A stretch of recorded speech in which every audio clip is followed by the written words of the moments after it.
Make sure this lighting is okay. This is a new spot, new studio, live from Buckhead, Atlanta. I'm speaking to you from my new high-rise. I love it so much. It's a little smaller than the other apartment, but when it comes to location and aesthetic and design and the amenities here, I am super grateful for the choice I made.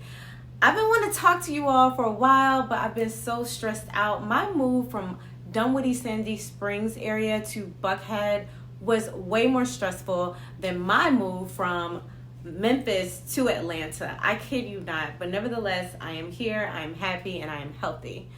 Okay, and for me, I like to tell the real unadulterated truth about living in the city in Atlanta. It is not cheap. My high-rise, this particular unit, is quite expensive, especially for a one-bedroom apartment. I had a two-bedroom in Dunwoody, and I paid almost $400 less than I'm paying right now for a one-bedroom high-rise. So don't let these people trick you into thinking that everybody can afford high-rises and living in the city in Atlanta. Everybody can't. So I definitely would say if you're relocating here, choose something that is in your price range and not for the gram or to live up to a social media aesthetic. So hope that helped you. This video is not about relocation, so let's get to it. If you clicked on this video, then you know the title of it. You know the topic that we will be discussing. And this is not a fact or fiction or for me giving you like the hardcore truth or news. This is simply commentary. If you're interested in going deeper and you haven't seen the documentary, please watch the documentary, I believe on Paramount. There are some YouTube channels that have a couple of longer clips and you can look them up. I won't be showing clips here because I don't want my channel to be doxxed or reported. So I'll just be giving you my commentary based on what I watched. First of all, are we surprised? Are we surprised when we have a history in this country, in America, for so much controversial Christian or either any type of religious televangelical? I really wanted to start off the question with, are we surprised? There are a lot of people that couldn't believe a church like Hillsong that produces such beautiful music.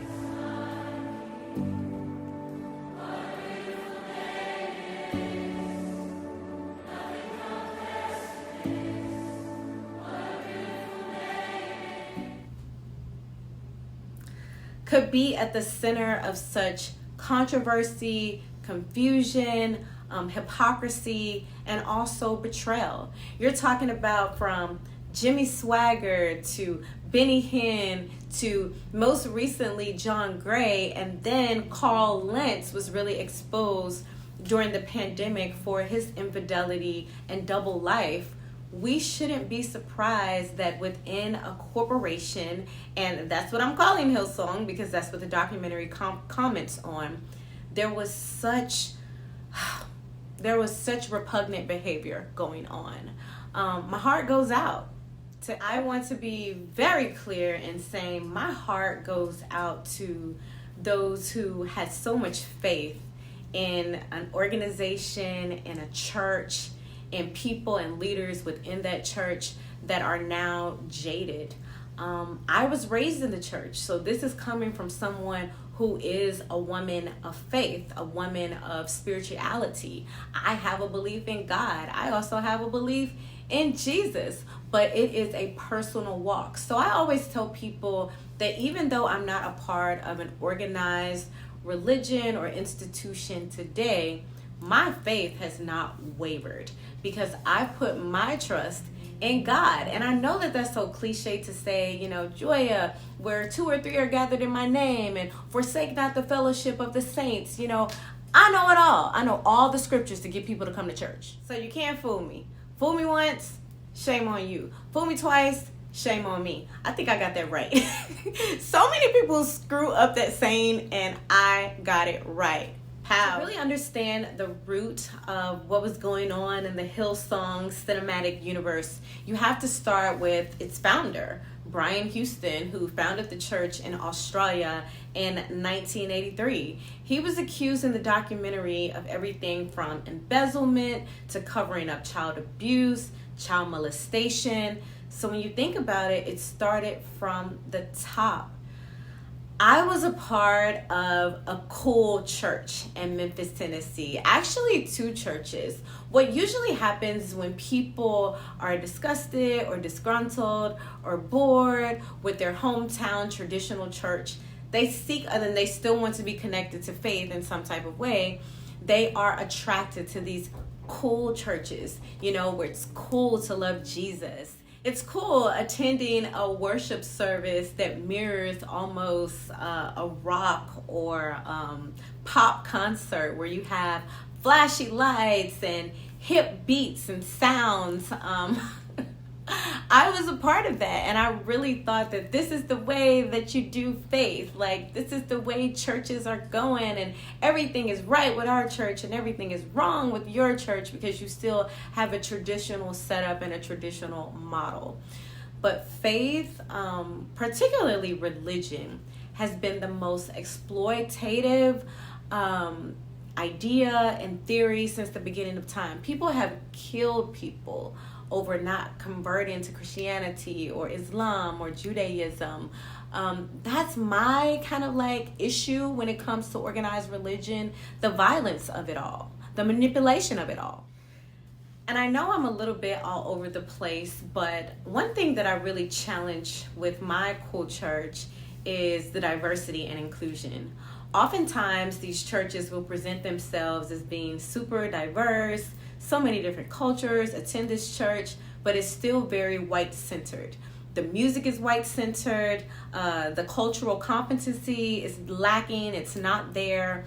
Often the people that are in leadership or who are the elders, they are also white. They will allow you to participate and join certain ministries or small groups, but you most certainly cannot lead them, and you cannot add any type of alternative or addition to the curriculum that they already have. So that was one thing that I noticed within our praise and worship team. I asked our worship leader, could we sing more songs that were authored or produced by people of color? I was quickly told no, that the songs that I was suggesting by people like Israel Houghton or even Lecrae or maybe Donnie McClurkin, Diedrich Hatton, they were not on brand with the church. On brand. We were still singing about God, we were still singing about Jesus, but they made it very clear to me, and I actually wrote an email, and I have that email. I'm going to try to dig it up. If I can't, then charge it to my head, not my heart. I'm telling the truth. If you DM me, I have it. But yeah, I was quickly told that those songs were not on brand, and that was the end of it. So I just encourage more people of color, Black and Indigenous people who still attend these churches to really question the diversity and inclusion. Not just diversity, but also inclusion. What a lot of people don't understand about these quote-unquote cool churches that use a lot of pop culture lingo, they may even have a TikTok account, is that behind the scenes and in these leadership structures, it's very restrictive. It's almost cult-like. You are expected to assimilate to the culture of the group, even if the culture is toxic. And most often the culture is toxic because you have a lot of people who are afraid to speak out. It's almost like the emperor's new clothes. Like, everyone knows that it's something wrong here, but no one wants to say anything, or no one wants to be the first one to say anything. So I was in mid-level leadership in my cool church. So I was exposed to some of the things, but not all of the things. But one thing that I quickly realized is that if you were the slightest bit of difference, or if you spoke out a little bit too much, you were out. Yeah, I'm going to challenge Black and Indigenous people who are still a part of these churches to challenge the status quo. You shouldn't be so comfortable in a white-centered church that doesn't even acknowledge that you exist. I hate when people say I'm colorblind, because it truly shows that you have no reverence, you see no difference, you don't see the things that make me truly unique. And that's what a lot of these churches will say. We accept everybody, we are all inclusive, and they're really not, especially behind the scenes, But back to the Hillsong documentary, there was so much sexual abuse and intimidation going on, which is no surprise. Like I said earlier, these are things that have come up since the beginning of time. And we really need to question ourselves about how we practice religion in this country.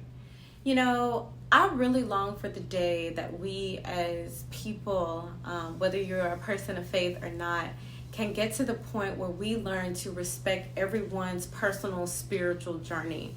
The message of fire and brimstone does not work. Shall be ashamed of me and of my words in this adulterous and sinful generation. If anything, it pushes people away from the church, and it also pushes people away from God.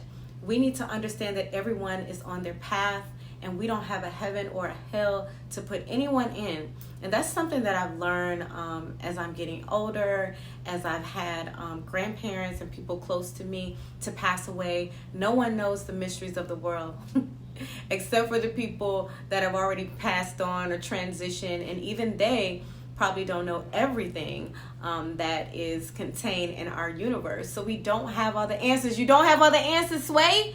So yeah, I didn't spill too much tea. This was more about commentary. I was really shocked that they got Carl Lentz mistress. I was like, you go, girl, to speak out. So whatever they were doing, he didn't have enough money or power to to keep her quiet. And that's another thing. We have to stop deifying these pastors and elders and bishops who are just like us. Yes, that's another issue that I have with a lot of churches, and I won't name, but it's one institution, denomination that I'm thinking of in particular. Like, you have to honor the elders and the bishops, and you can't call them out of their name, or there's this whole ego trip of almost being disfellowshipped, or people treating you differently if you don't recognize a person by their title versus their actual name. It's so weird. It's weird vibes, and I'm just not with it. Oh yeah, one more thing I wanted to talk about is within these churches, the idolatry of marriage. As a single woman, y'all, I've been single for a while. Like, y'all not praying? I'm dating someone right now, and he is super cute. Like, he's super cute. But I'm not married. Y'all need to pray. Pray, saints, pray. But yeah, this whole idolatry of marriage, and if you're a single person or divorced or widowed, you really don't fit in. They may have a small group for you, but when it comes to actually being integrated and accepted fully in the church, it's almost like you're a leper, like in the olden times. Like, it's really no place for you in the church if you're not married. And heaven and marriages, y'all saw in the documentary, are not real anyway. It's just a way to cover and keep up appearances, and I have an issue with that too. Alright guys, so I'm going to end the video here because I feel like it's getting a little bit too long, and I feel like everything that I've presented is enough to have a hearty conversation in the comments. Tell me what you think about the documentary. Tell me if you even are interested in the documentary, if you were surprised by anything or not surprised. As always, thank you for tuning in to the Joya channel. Please like, subscribe, and share. Thank you so much to my new subscribers. I see you. Organic growth is what I'm going for. Until next time.